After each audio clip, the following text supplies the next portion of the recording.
Hey guys, this is Chris, known as 72 Chevy C10. It's been brought to my attention lately that a video series on doing basic racing mods to Hot Wheels cars might just be a good thing. So that's what I'll be doing.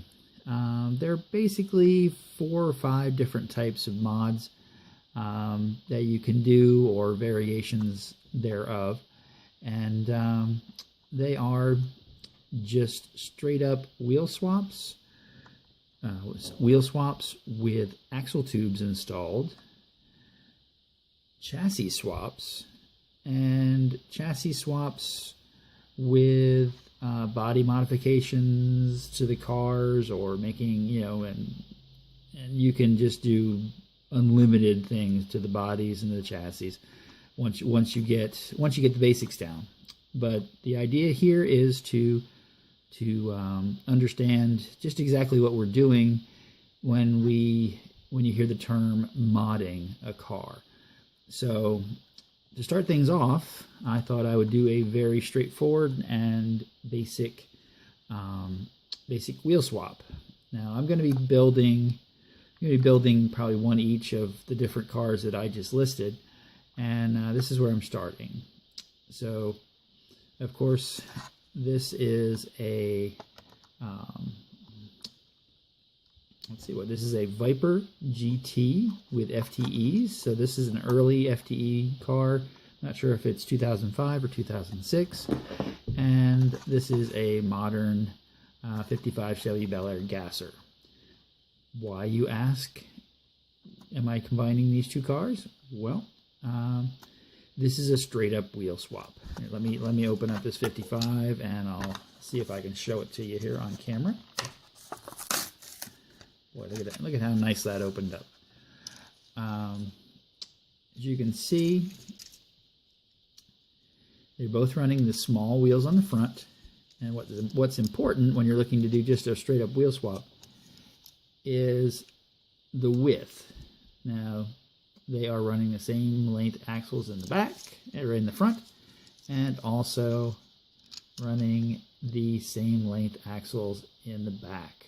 So this is quite literally just drilling these cars apart, installing the FTEs, and also I'm going to be running all these cars. I'm going to be adding weight to these cars up to a popular class on Redline Derby is 57 gram, with a little bit of a bias just to make sure everybody's scales are okay. What that means is the cars generally end up weighing about 60 grams.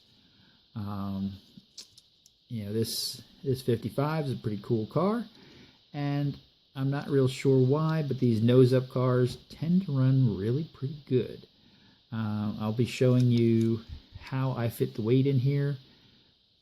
It can be just as easy as just putting some weight in the back seat on these cars, because that's where it fits real nice, and that way you don't have to hack up a lot of stuff. But first of all, I'm going to drill them out and give you a rundown on just how I do this stuff. So I'll probably drill them apart. I'll probably take some pictures along the way and insert them in here, and just show you what I do. So I'll be back soon.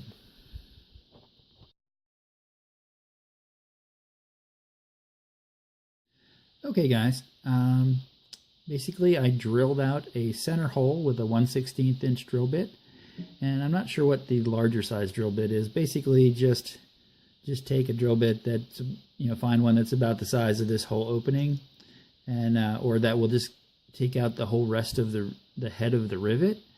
And you should really just drill it down. Let's see if I get the focus. Maybe not. Let's see. There we go. You can see that the last little edge right there is just barely holding on. Basically drill. This is a plastic base, so one note that you really should do is drill very slowly with the aluminum compound that these bodies are made out of. if you drill fast, all that does is cause the aluminum to heat up really quick and stick to the drill bit. Anybody who's drilled out a car knows that that if you drill it really quick, all it does is clog.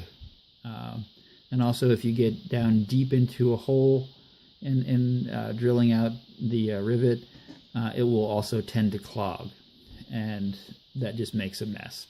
So basically, you just want to get a nice swirl of chips coming off of the drill bit, which means drill really slow.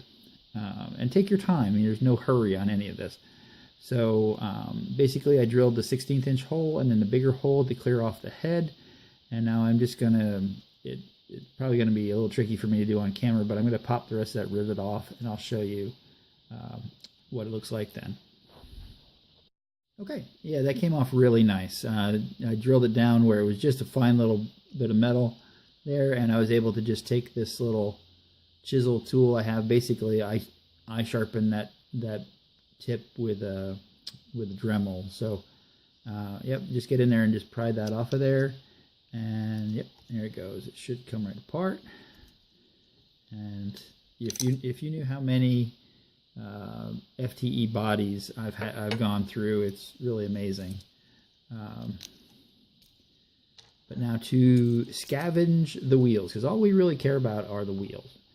Now there are tons and tons of guys out there doing wheel swaps on Hot Wheels cars on YouTube. So there's lots of information about this, but the way I do it, here again, if I can get this to focus, is these little tabs. There's two going one way, coming down from the top, and one here in the middle. Here again, what I'll usually do is just, I'll pop this one off with a chisel tool, and then I'll just bend these other tabs back. And again, doing this on camera and keeping everything in focus is a little tricky, so I will do it off camera, and then I will show you what it looks like once I've pried them up.